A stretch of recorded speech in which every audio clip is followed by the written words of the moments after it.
Welcome to my YouTube channel. Today I will show you how to make raw vegan donuts.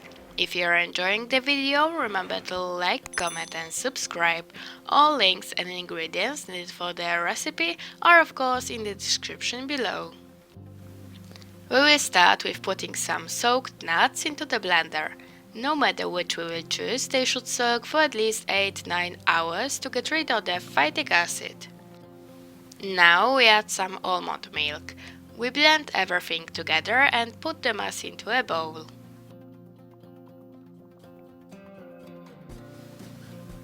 Now we put into the blender some soaked dates. They should soak for at least 2-3 hours. Now some coconut oil.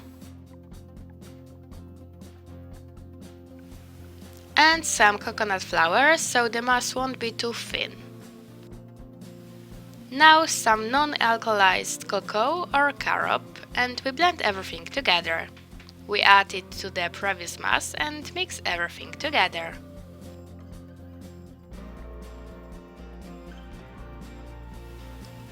Now we have to take some of the mass and form into a shape we want. We will put them into the freezer so they will become more thick. We can add, for example, some chocolate topping and it's ready! Bon appetit!